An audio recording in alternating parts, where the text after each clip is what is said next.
Rowing, rowing down the river, rowing. Oh. Where are my young theologians at? Hey there, everybody! I missed you so much. I'm sorry I was gone last week. I was rowing down a river with our high schoolers. Rowing, rowing down the river. But I'm so happy to be back with you guys today because we have an incredible story to tell. Because our story today is a story that you might have heard before. It's a pretty popular one, and you might have heard it as titled Feeding of the 5,000. And this story is around one of Jesus' great miracles of feeding thousands of people with only a couple fish and some loaves of bread. They just kept pulling out fish and bread, and somehow there was enough to feed thousands of people. But that's not exactly the story I want to focus on today. Because you see, I think sometimes we forget where Jesus is in this moment.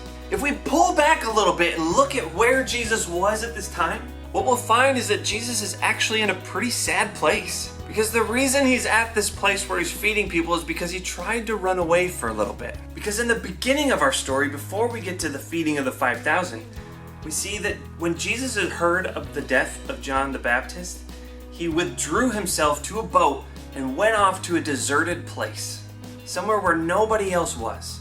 Jesus had recently just found out that one of his best friends, John the Baptist, had been killed. But then other people heard about this and followed him.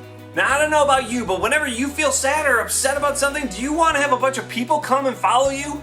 If I'm sad about something, I don't want to be surrounded by people of them asking me for this and that and this and that and this and that. Leave me alone! And even the disciples recognized this and went to Jesus and said, "Do you want us to send these people away to go buy their food in town and maybe they can come back later?" But this is the part of the story that I want to focus on, because what Jesus says is really important.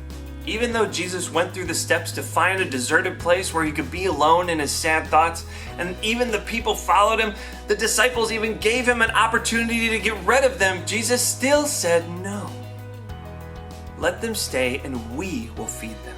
And what Jesus does here is show us an example of what unconditional love looks like. I know a lot of times when we talk about unconditional love is how can we love someone even if they've done something mean or wrong to us? That's unconditional love, right? But I think there's more to it than this, because I know when I'm sad or angry, it can be hard for me to love somebody else, not because of what they've done, but for where I'm at as a person. And I think that's what we're seeing in Jesus here in our story. Jesus tried to get away. Jesus tried to go find a place to be on his own.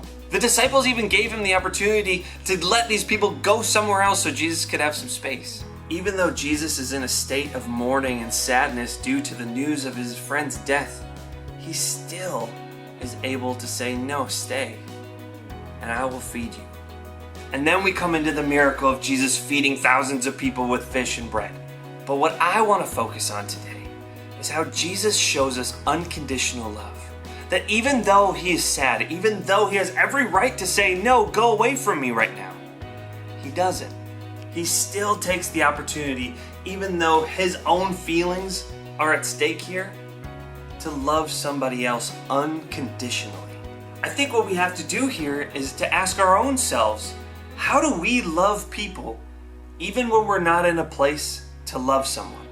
I know we all have days where we wake up on the wrong side of the bed, or we have a very valid reason to be upset and angry, and I shouldn't have to love anyone right now. But I think what Jesus is showing us here is even though I might have every excuse and reason not to love somebody, I'm still called to love somebody. Even though I have every reason to not take the energy or the time to love somebody else right now because I'm hurting, because I woke up on the wrong side of the bed, that I'm still called by Christ to love other people despite how I'm feeling right now. And I know that might be a hard pill to swallow, and it's not going to be easy. But I think Jesus is calling us here to have a bigger and better sense of what love really is, what unconditional love really can be. That there is no condition of what somebody else might have done to me that stops me from loving them. And there's also no condition of how I might be feeling that would stop me from loving somebody else. This kind of love is huge. This kind of love is hard. But I think as Christians, this is the kind of love that Jesus calls us to. That no matter what the conditions, no matter what has happened with me or somebody else, that in my own actions, I'm still called to love the other individual. And I think we'll leave you with that today, because it's not going to be easy. And I'm going to leave you thinking about that for 2 more weeks, because I have another trip with our middle schoolers I'll be on. Unconditional love is hard but powerful. And I hope we can take that away today as a challenge, that no matter what conditions might be happening today, that I can still love anybody I encounter, no matter what I have done or what they have done, because love is greater than all of those conditions combined.